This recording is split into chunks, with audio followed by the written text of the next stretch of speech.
대림절 18째 날입니다. 빌립보서 3장 17절 한 절만 보시겠습니다. 형제들아 너희는 함께 나를 본받으라. 그리고 너희가 우리를 본받은 것처럼 그와 같이 행하는 자들을 눈여겨보라. 아멘. 오늘 사도 바울은 약간 당황스러운 표현을 쓰고 있습니다. 형제들아 너희는 함께 나를 본받으라고 권면합니다. 과거 양말이 없던 시절에는 버선을 신고 살았습니다.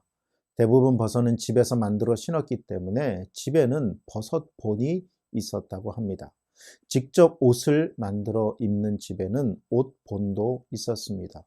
그 본대로 잘라서 버선을 만들고 옷도 만들었습니다. 아이들이 영어 알파벳이나 한자를 배울 때 처음에는 그 모양을 잘 익힐 수 있도록 옅은 선이나 점선으로 된 따라쓰기가 있습니다. 그것이 본입니다.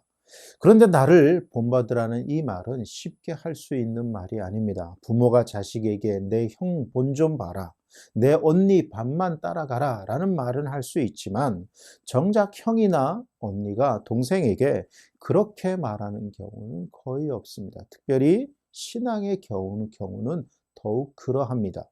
신앙이 고결하게 보이는 분을 멘토로 삼고 본받기를 원하는 경우는 흔합니다.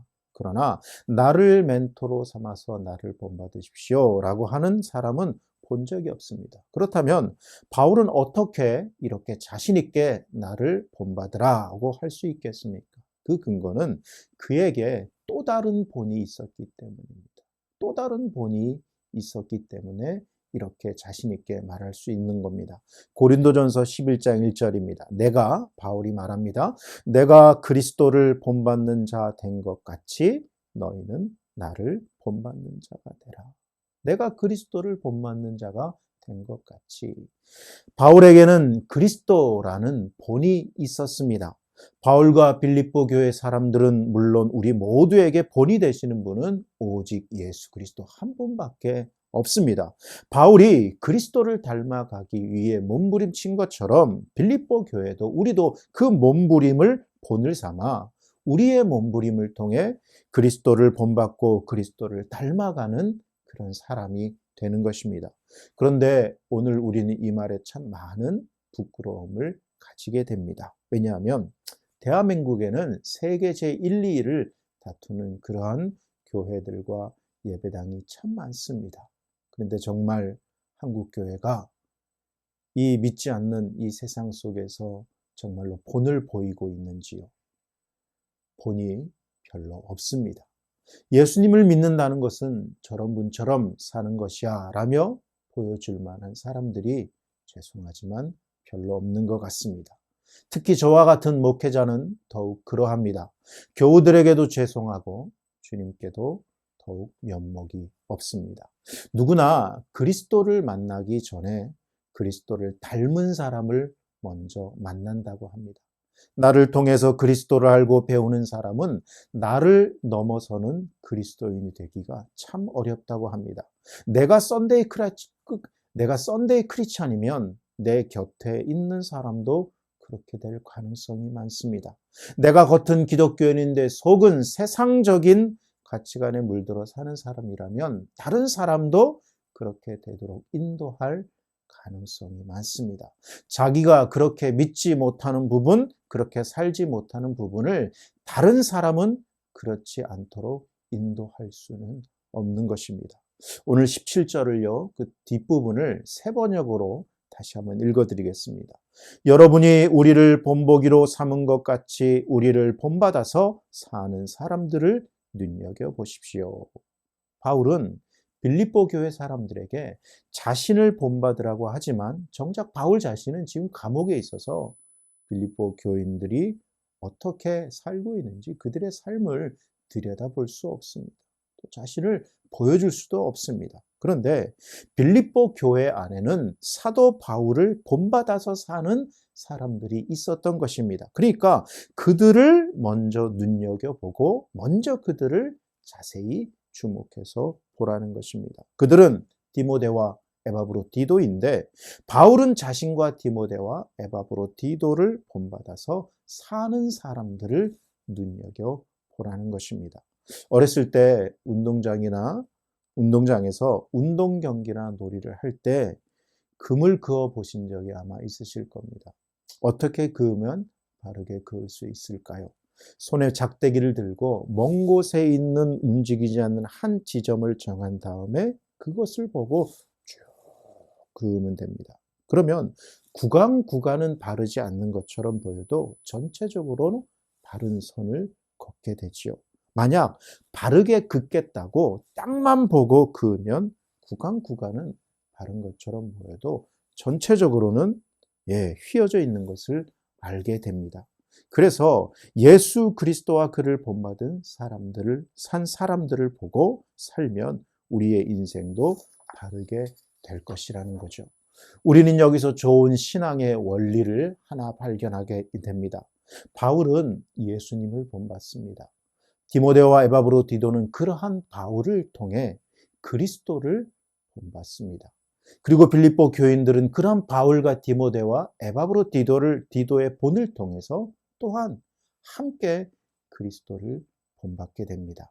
예수 그리스도, 바울, 디모데와 에바브로디도 그리고 빌립보 교회. 신앙의 좋은 본을 통해서 계승되는 거죠. 신앙이 좋은 본을 통해서 계승되고 있는 겁니다.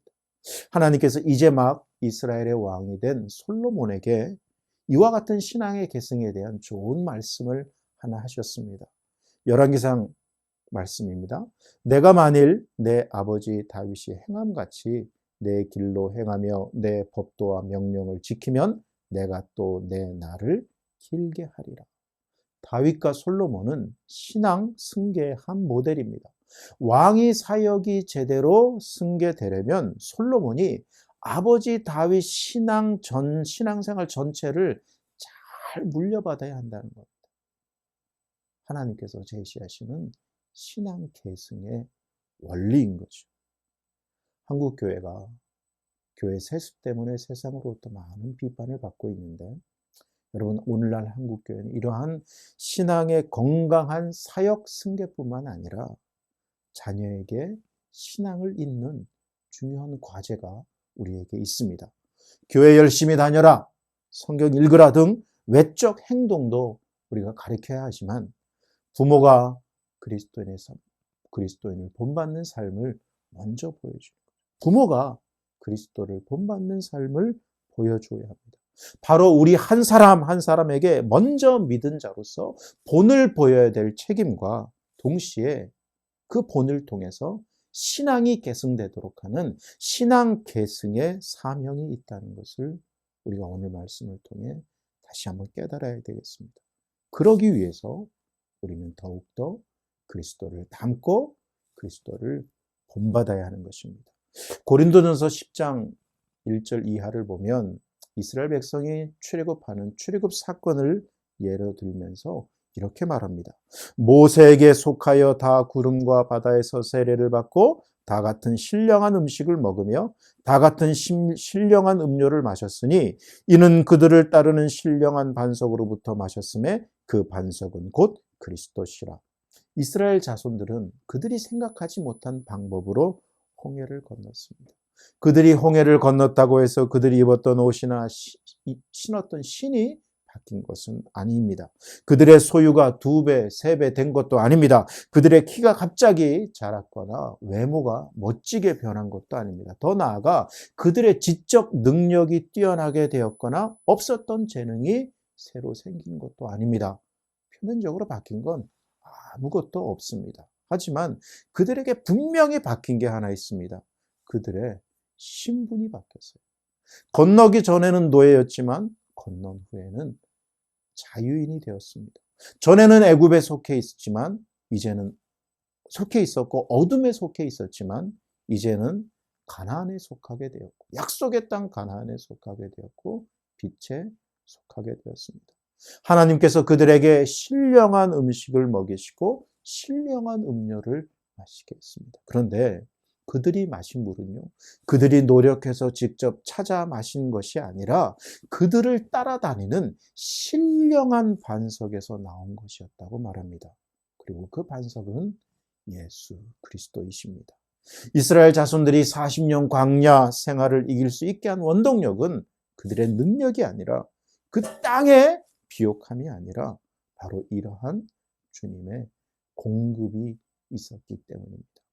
우리도 삶을 돌아보면 우리에게 능력이나 재능이 있어서 지금까지 올 수 있었던 것이 아니라 반석이신 주님께서 우리와 동행하셔서 우리를 먹이셨기 때문이라고 인정하지 않을 수 없습니다.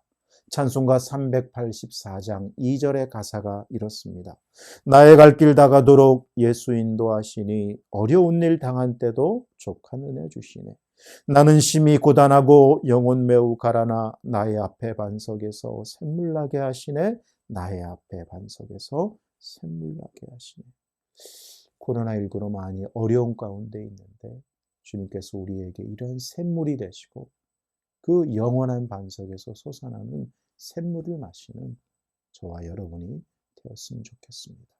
우리 인생을 돌아보면 생의 순간순간마다 어김없이 반석이신 주님께서 우리 앞에 계셔주지 않으셨습니까?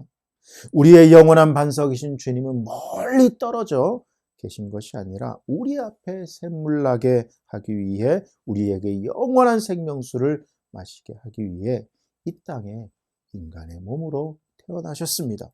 우리는 그것을 기리고 그분의 다시 오심을 소망하는 대림절 기간을 보내고 있습니다. 주님이 우리의 반석이 되심을 믿는다면 우리는 어떻게 살아야 할까요? 목회자를 비롯해서 우리 모두가 영원한 생명수 되시는 주님을 더욱더 가까이 하고요. 더욱더 그분을 닮고 본받아서 우리가 그리스도의 본을 보이는 이 어두워진 세상 가운데 그리스도의 본을 보이는 그런 신앙 계승의 책임을 잘 감당하는 자로 우리 모두가 살았으면 좋겠습니다. 기도합니다. 우리의 반석이신 하나님 아버지, 이 시간 다시 한번 우리의 마음을 다잡습니다. 우리의 진정한 본 되시는 분은 오직 주님밖에 없고 그 주님을 본받는 것보다 더 나은 삶이 없다는 것을 마음 깊이 새기게 하여 주옵소서. 우리 앞에서 샘물나게 하는 반석이신 주님과 교제하고 주님을 닮아가는 것이 우리의 최상의 소원과 가장 간절한 기도 제목이 되게 하옵소서. 예수님의 이름으로 기도합니다. 아멘.